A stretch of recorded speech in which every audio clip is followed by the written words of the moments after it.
I love when we do acoustic weeks. They make me happy. We don't get to do them very often. Well, I guess we could do them as often as we want, but we don't do them very often. And so I feel like if we did them every week, I wouldn't enjoy them as much as I do. So I love when we get to pepper them in. This morning, we are finishing our greatest series. And I know that sounds like it's the greatest series we've ever done, ever. But no, it's just our greatest series. And we've been talking about the passage in 1 Corinthians that we'll read together again in just a minute. But it's pretty popular, as Philip mentioned the past couple weeks. You hear it at weddings a lot. And we have this these three things. Well, let's just read it together. So we have 1 Corinthians chapter 13, verse 13. It'll be on the screen. And it says, "And now these three remain, faith, hope, and love, but the greatest of these is love." And so that's why we called our series The Greatest. And so if you weren't able to be with us the past couple weeks, I'd really encourage you to go to our website and check out the past 2 weeks. I think Philip did a great job of breaking down the first two. We talked about faith the first week, and then we talked about our Awaken, our first rhythm, which is healing in. And so Philip talked about how we find faith, we find healing, through the faith that we have, that God will take the mountains in our lives and turn them into stories that we will be able to encourage others and to be able to celebrate. And so we grow and we heal through that process. And then last week, we talked about the second. We talked about hope and how we have hope as a community of people. And as we live that out, we demonstrate that hope to the people around us. And so we are raised up, which is our second rhythm, raising up to our fullest potential by participating in a community of hope and seeing it lived out that way. And so last, as we wrap up this morning, we're going to be talking about love, and we're going to be talking about it through the lens, through the context of our final rhythm here at Awaken, which is sending out. And so how the love, and I loved the bridge of that song that we just did, hear the call of Christ for us, a call to love. And I really feel like that's what this is that when we really understand and experience God's love, there's a component of that then compels us to share that with other people. And so that's where that rhythm of sending out comes in, that we experience that love and we are compelled to send out that love to other people.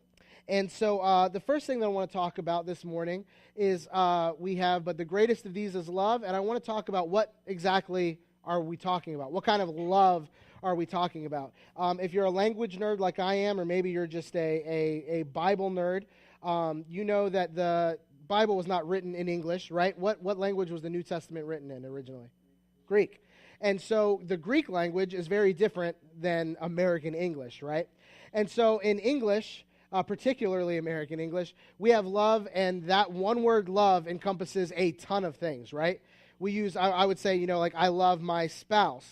We'd say I love this family member, but then we'd also say I love Big Macs, or I love this band that I've never actually personally met, don't have any kind of relationship with, or I love, this restaurant. And so we use the same word love to mean all of those things. And so the actual meaning of the word tends to get washed out because it's used so frequently and so broadly. But in Greek, it's different. In Greek, there's different kinds of love, and each one it has a different, distinct word that talks about what kind of love they're referring to, right?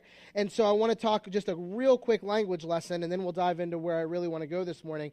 And so there's, in his book, The Four Loves, C.S. Lewis talks about, spoiler alert, 4 different kinds of love. And in the Greek, and kind of makes them distinct from each other. And so I want to break these down really quick.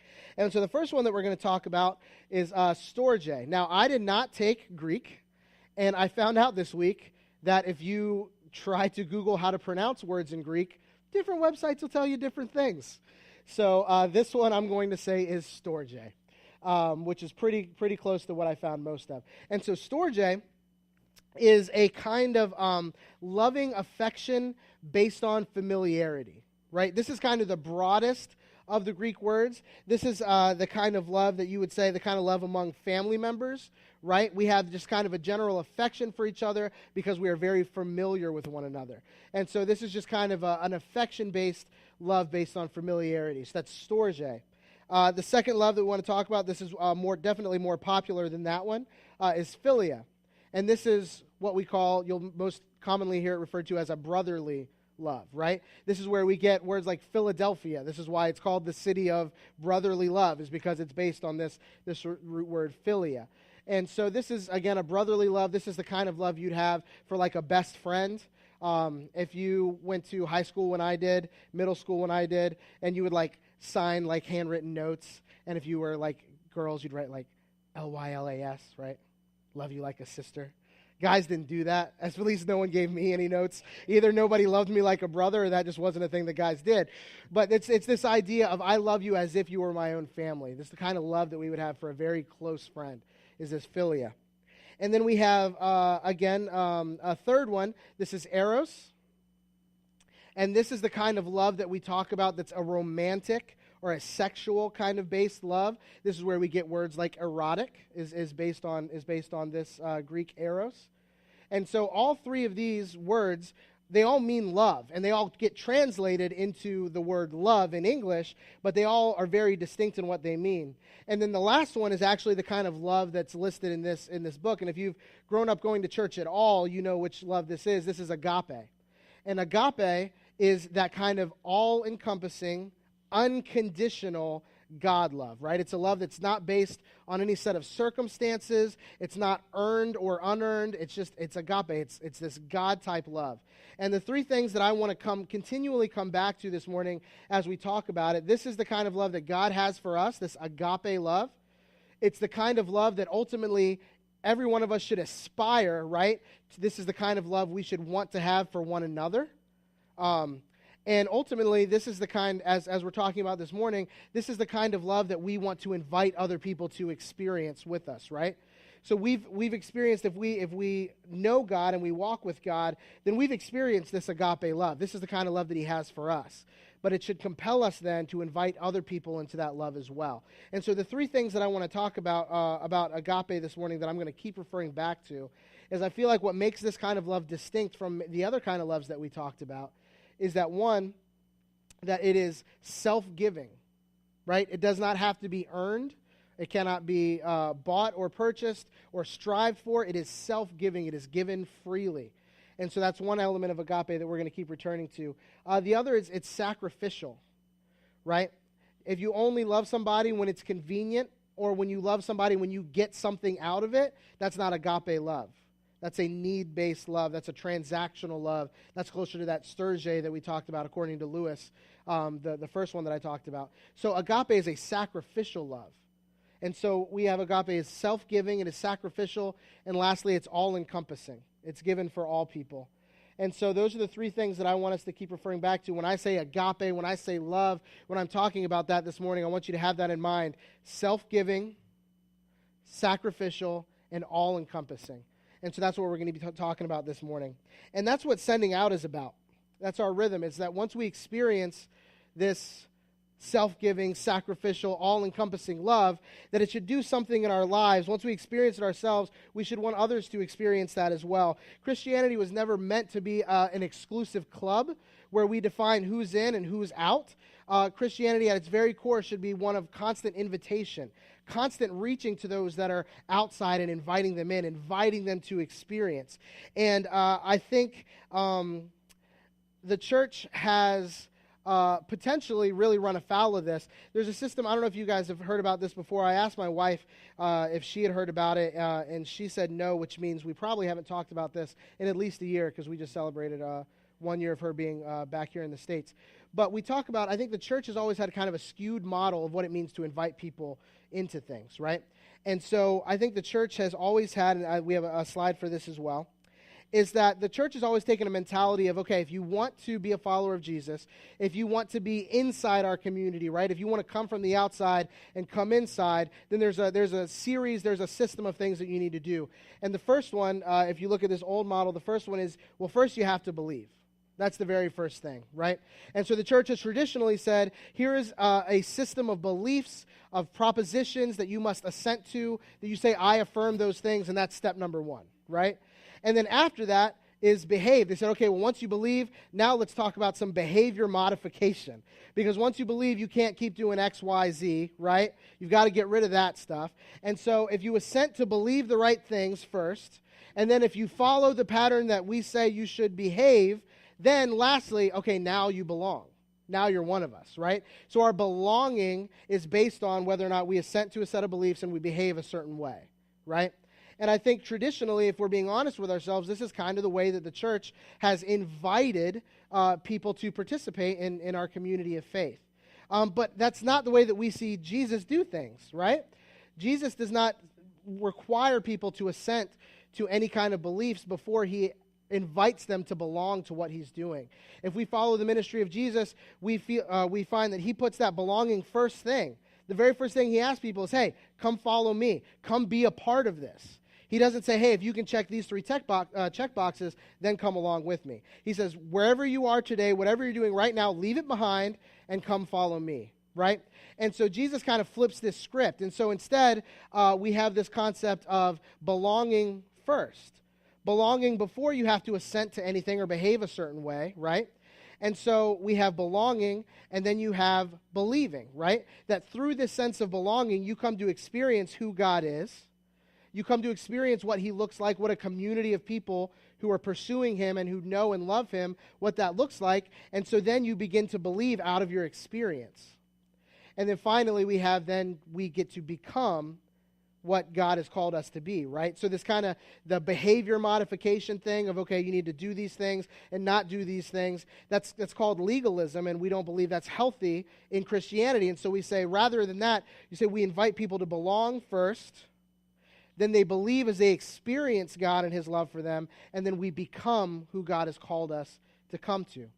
So it's a distinct difference, and it's really important because I feel like what perspective we have, whether we have the believe first, behave right, and then you can belong, or we have this you already belong. We invite you to be a part of us, a part of our community. We want you to believe in who God is based out of your experience and then become who God has called you to be.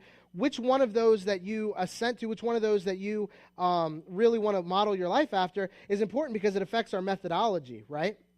It affects how we invite people to be a part of Christianity, how we invite them to get to know God. And I think it's no wonder that so much of church evangelism, so much of church outreach has been based in things like tracts and billboards and things like the Roman road, or if you meet somebody and say, hey, if you died today, do you know where you'd be going, right?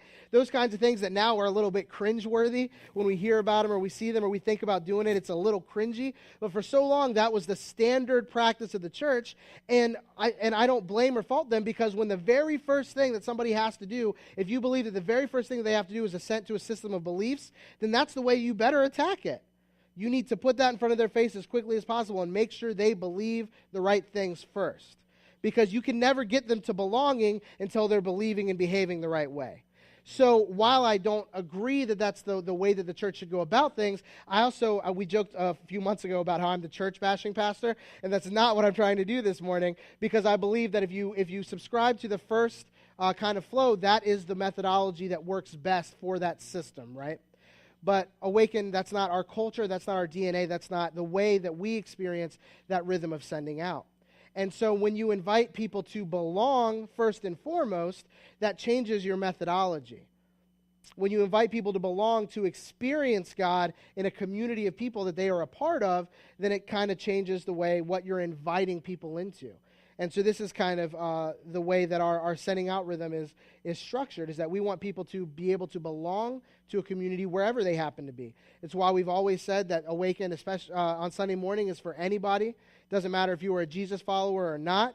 We believe that the best way for you to experience who God is and to feel the love that he has for you is to experience that through a community of people that are following him and that love each other and that love him. And we feel like that's the best way for someone to truly know who God is. Philip, over the last couple of weeks, has talked about how you can't experience God fully unless you experience him in a community. And so this is why that we structure things the way that we do in Awaken. It's why our sending out rhythm is what we believe that it is. And so I think the church needs to make this shift, and optimistically, I think the church has been making this shift. The church, unfortunately, generally tends to be more reactive than proactive, right? So it's, okay, people are leaving, we're no longer seen as relevant, people don't trust or value the church, we need to react and find out what should we have been doing, rather than being proactive and say, you know what, how did Jesus call people into inviting them into a community? And maybe we, could have headed that off before some of the things that we're seeing in culture today.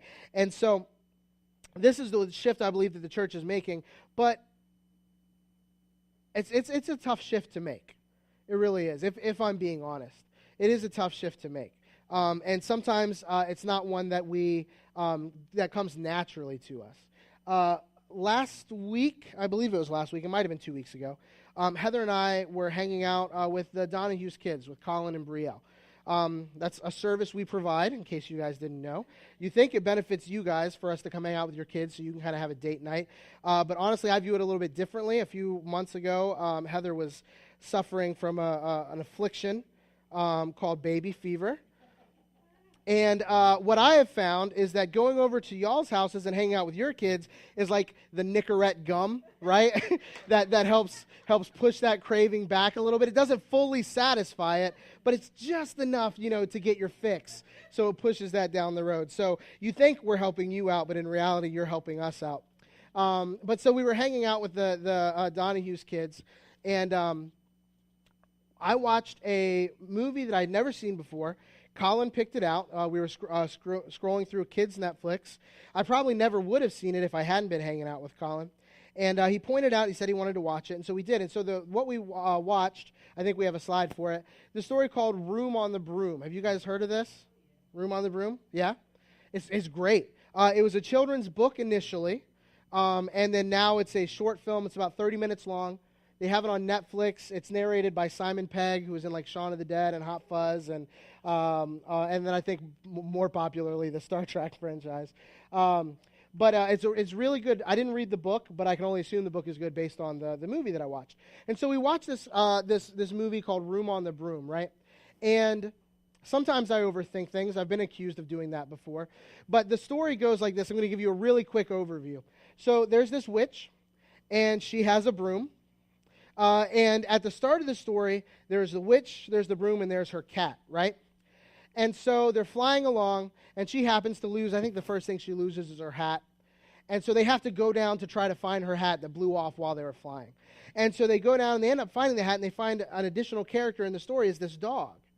And so the dog gives kind of this whole spiel about who he is and how he's been ostracized. And he says, and he asks the witch, is there room on the broom for a dog like me? He wants to come along. He wants to get on the broom and go with them. And the witch looks at the cat, and the cat says, nope. There's no room for this dog on this broom. But the witch goes, yeah, come on. And so the dog gets on the broom, right? And then so they take off again, and I don't remember what the next thing is. Maybe it was her bow, I think, is in her braid. She loses her bow. And again, so we go through this cycle, right? She has to come down and land. And when they land, they find another character. We find this bird. And so the bird talks about how, I guess, nobody liked him because he was green and all the other birds were black.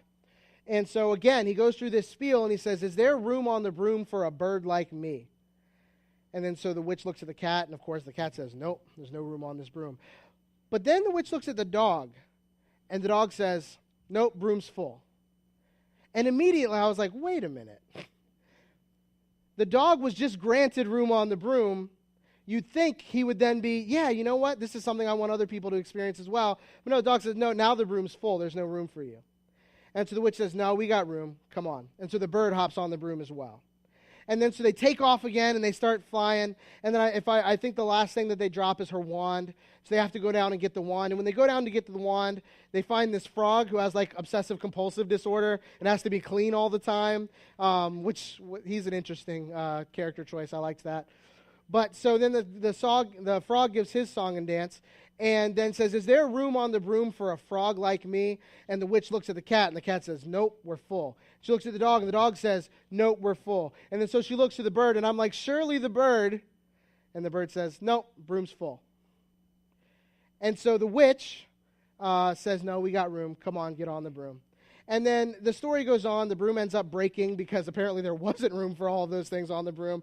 But through a series of events, they end up with a brand new broom that's built perfectly for them, has a pool for the frog and a perch for the bird and all these other things. But the idea that stuck with me was this idea of being granted something by somebody else and then immediately turning around and not extending that to the next person in line, right? And I feel like if we're not careful, we in the church run the risk of doing that same thing, right? Every one of us, if you're a follower of Christ, has had that experience with that agape love, that self-giving, sacrificial, all-encompassing love. And if we're not careful, we experience it ourselves, and then we say, all right, we're good then, close the doors. We don't need any of those other people. We've got it, we're good. I think it's time to check out. And so that's something that we really have to fight against. And so as I was watching this, my brain was just going. I was like, oh man, I know this is going in a sermon somewhere. And so I started thinking about it. It reminds me of several parables that we come across in Scripture. And so one of the first ones that I want to talk about, I'm not going to read it line by line, but I had them throw up the reference. So if you want to take a note or if you want to go back and look at it another time, this first and more popular parable comes out of Luke chapter 15. It's the parable of the prodigal son. And so if you're not familiar with this parable, again, I'm going to do a quick overview. And so you have a very rich man with two sons. And one of the sons looks to his dad and he says, Dad, I would like to have my inheritance now so I can go off and make my way for myself.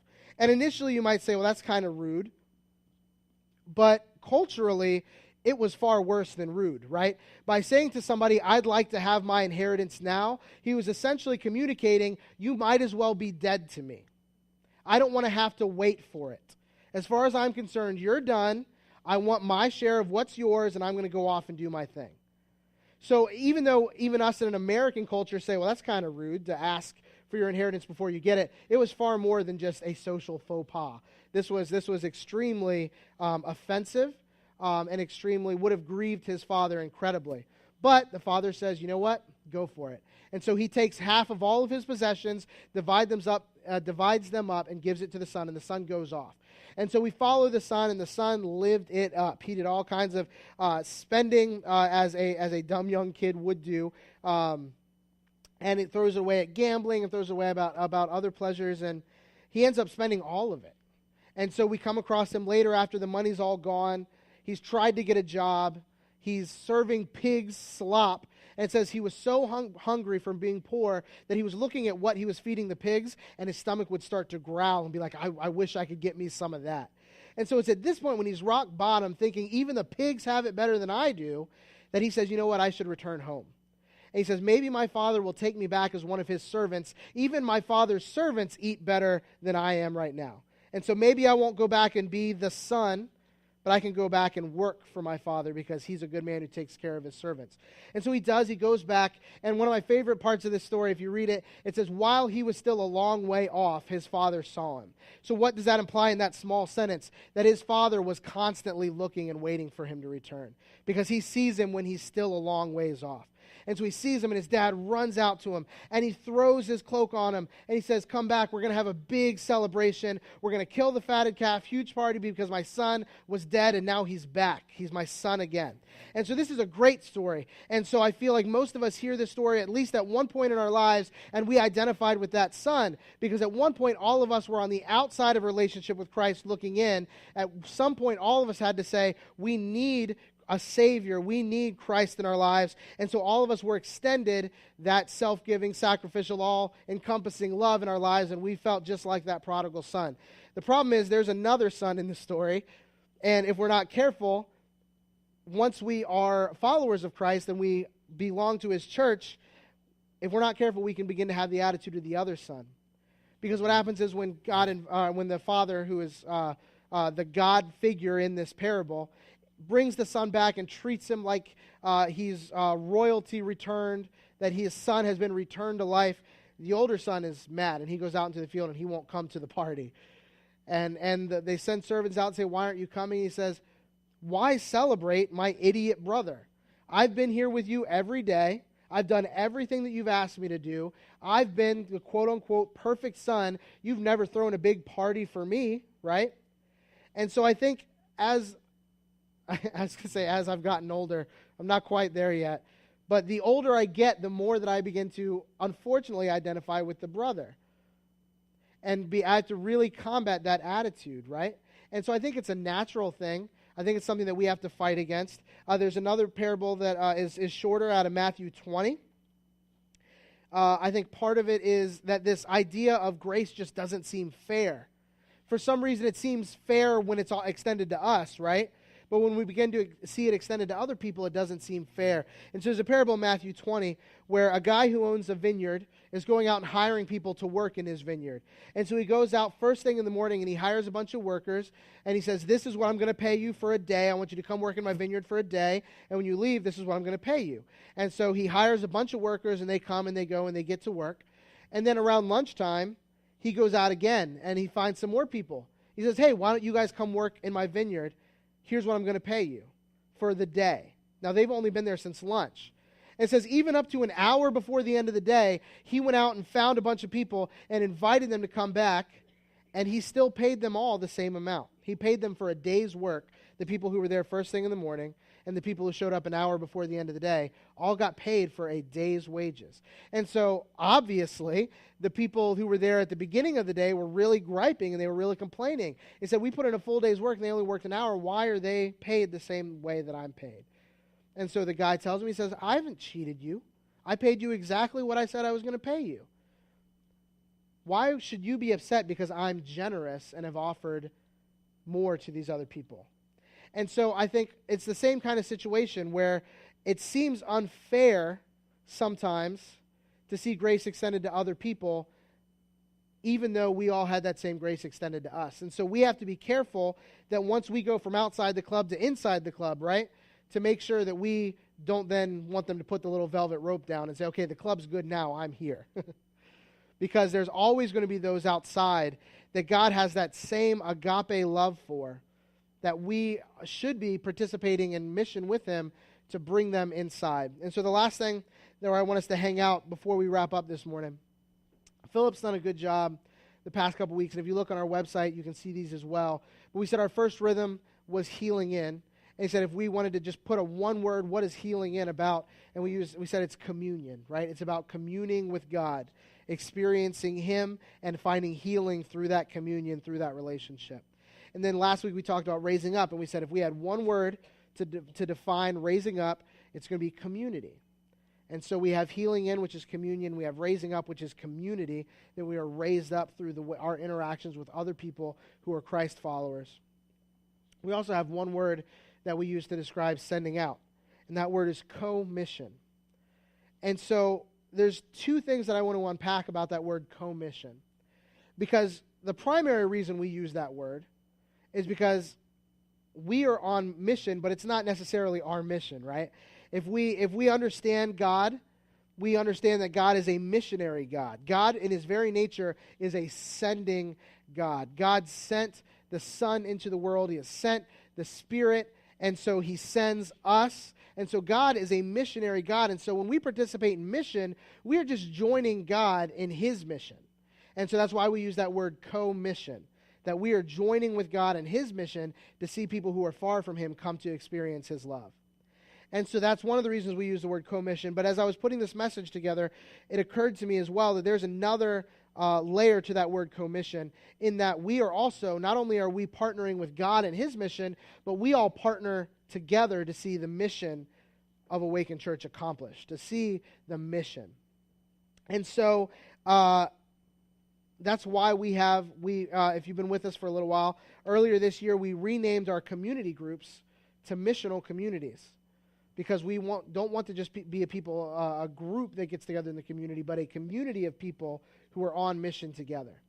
And so I was struck as I was putting this message together that Awaken Church has a mission, right?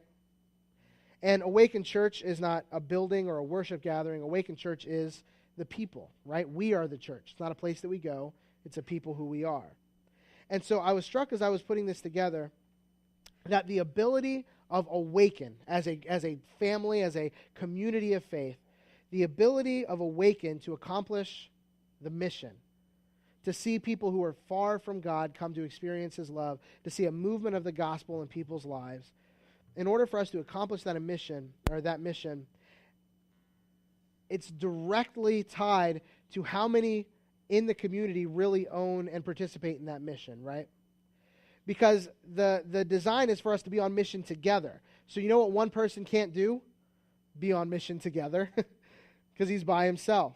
And so we partner with each other to see the mission of Awaken Church happen. It's why we are a community on mission together. And so what does that look like, right? I didn't want to just throw that out there and let you figure out what that looks like. And so we have just a real practical example, right? We have, the date isn't picked yet. You guys will probably be hearing the date next week. But later on this month, we're going to be doing a movie night, right, for the community. We're going to set up a movie out here in the field on a screen and a projector, and we're going to invite people just to come, no cost at all, and invite people to come. We're going to reach out to some of our soccer families, and we want to reach out to people here in the neighborhood as well. And this is, again, there's a reason why we do things like this, because we want to invite people to belong first. And so we want to do things that we can invite them to experience our community before we challenge them to assent to any system of beliefs or behavior.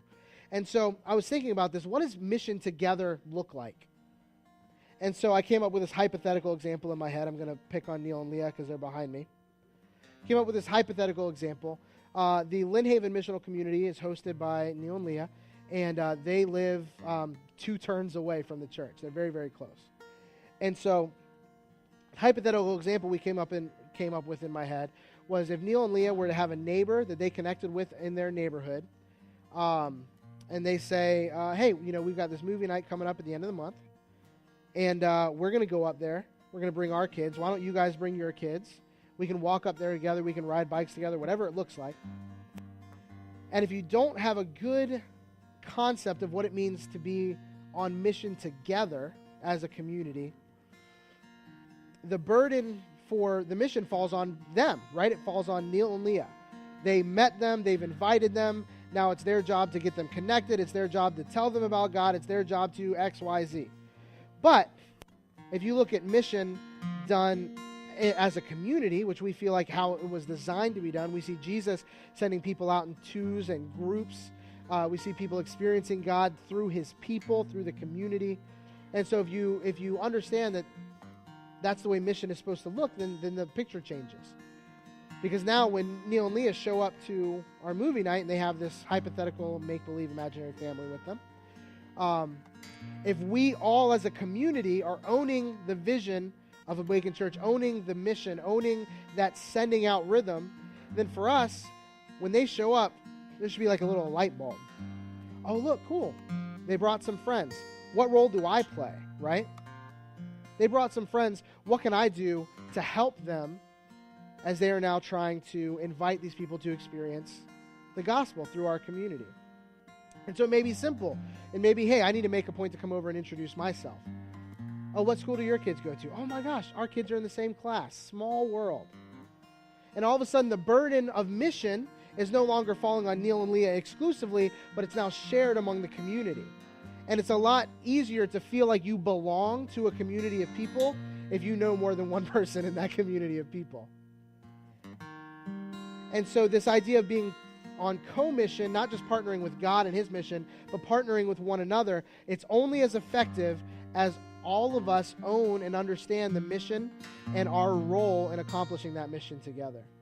And so as we have experienced in our life this agape love, this self-giving, sacrificial, all-encompassing love, it's then our role and our responsibility to extend that to other people, to invite them to experience that same love as a community.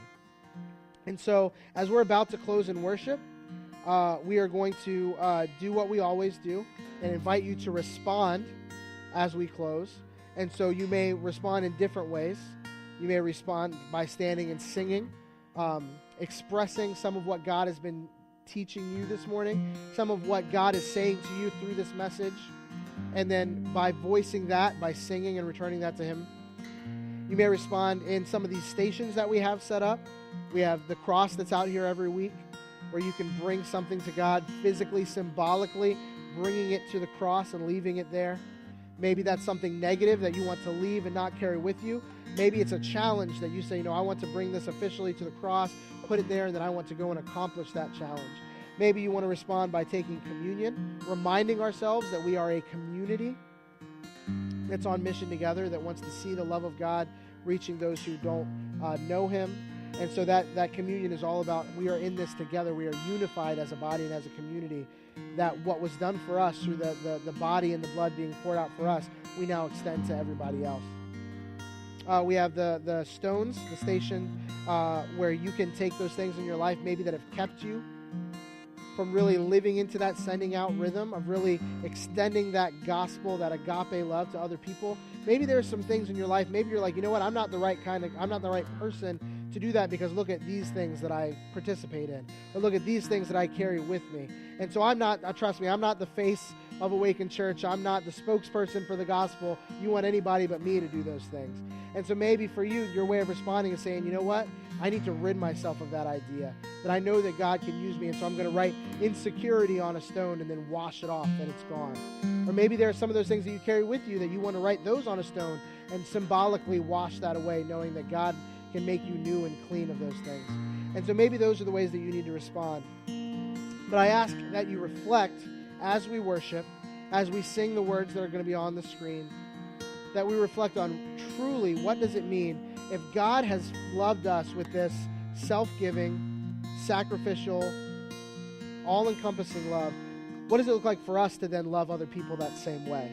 What does it mean for our love to be self-giving? Not earned, not conditional, but we give it away freely. What does it look like for us to love people that way? What does it look like for us to love people in a sacrificial way?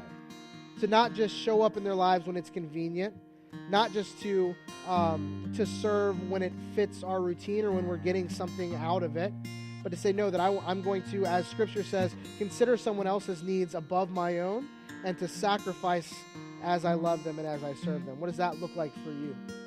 And finally, what does it look like for your love for other people to be all-encompassing, to be extended to all in the same way that God loves all of His creation? And so that I want us to reflect on those things as a challenge this morning as we respond to what God has been showing us as we respond in worship. Let's pray together.